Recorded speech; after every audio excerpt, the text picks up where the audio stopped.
Hello everyone and welcome to my YouTube channel. A massive downgrading of ties has taken place between India and Canada. India has expelled 6 Canadian diplomats earlier this week and recalled its own High Commissioner from Ottawa. This is perhaps the first time India has pulled it off against a Western country. This naturally happens many a times with China or Pakistan, but Canada is the first Western country to be added to this notorious list of nations. In addition to this, sharp shots were fired by the Indian MEA towards Canada while condemning its utter lack of ability or will to curb Khalistani extremism on its soil.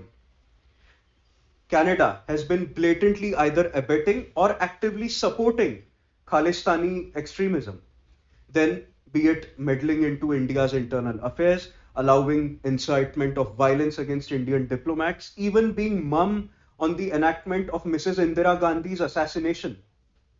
These actions and statements issued by the MEA show that India has run out of patience with Mr. Trudeau. But why the hostility from Canada? Why would Canada want to disrupt India, a country that is thousands of miles away? Let us explore. Well, the first and the most apparent reason is Mr. Trudeau's precarious position in his own domestic politics. His popularity has hit rock bottom at 33%, reflected in shattering losses in the bipolls of Toronto and Montreal, coupled with his ally and designated Khalistani terrorist Jagmeet Singh quitting his ruling coalition.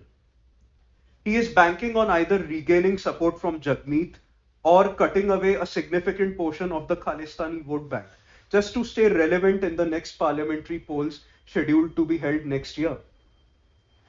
But strategy and politics are not always apparent. We need to read between the lines. We need to see what's being done behind the scenes. The biggest factor behind Mr. Trudeau's anti-India crusade is compulsions from the US government. Yes, Canada is under the US nuclear umbrella and has little to no autonomy when it comes to strategic or foreign affairs. It is an extended arm of the US and reflects the latter's hegemony and dominance over the world order.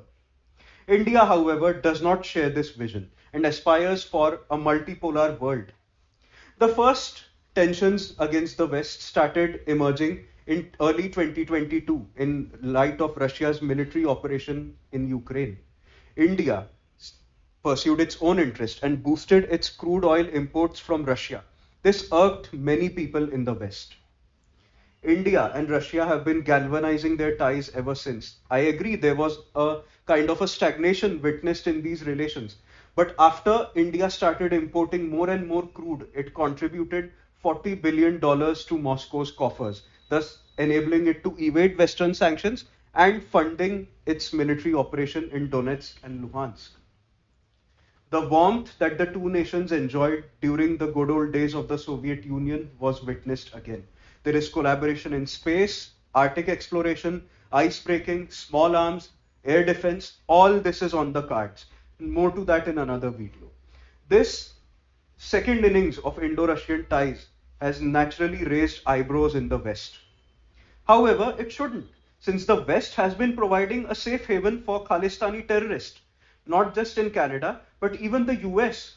They have been sheltering elements such as Gurpatwant Pannu, who has openly threatened not just attacks on Indian events like the Cricket World Cup and the Republic Day Parade, but also downright balkanization of India.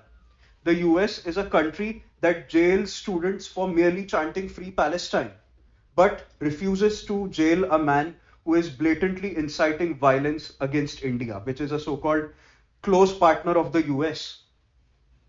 On the contrary, the US seems to be actively protecting Mr. Pannu, and then it expects India to join its unjust sanctions against Russia, while Russia is just trying to secure its own borders.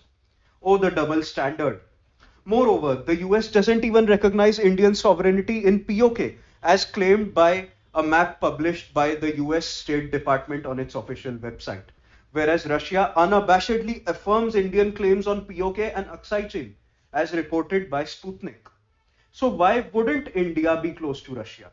Why would India join the Western Bloc in its anti-Russia stance? Well, transactional countries of the Western Bloc will never comprehend the depth of the relations we enjoy with the Russians. More to that in future videos indeed. But as of now, the second reason is, I guess, India's refusal to join the so-called Asian NATO. Japan was muffed by this refusal from India. But unfortunately, Japan cannot have its way since it's nothing but a pale shadow of itself, of what it was in the imperial days of the Second World War. Hence, it can do nothing but complain to its big brother, Washington. And yet again, why would India identify with America's goal of a militarized Indo-Pacific region? This all boils down to Taiwan. The Taiwanese government claims Indian territory. Yes, it does not recognize Aksai Chin and Ladakh as legitimate Indian territory. It claims Tibet as well.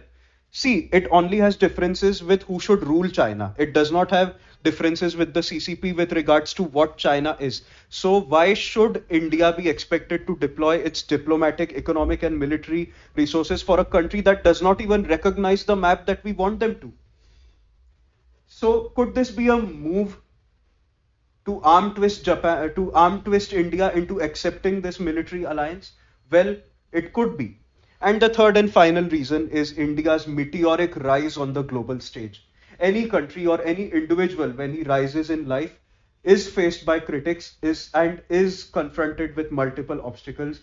And India, since 1971, a strong India, has been a thorn in the side of the deep state. And things look like they haven't changed much in 50 years. Well, the deep state must concede India's growing footprint on global affairs and try to collaborate with it as much as possible to promote growth, peace, and development for each and every country in the world instead of trying to strangle India into its so-called diplomatic web. Well, that was all for today. In the next video, we'll explore how India can shatter this stranglehold that the West is trying to put around it. Thank you so much, friends. Jai Hind. Take care.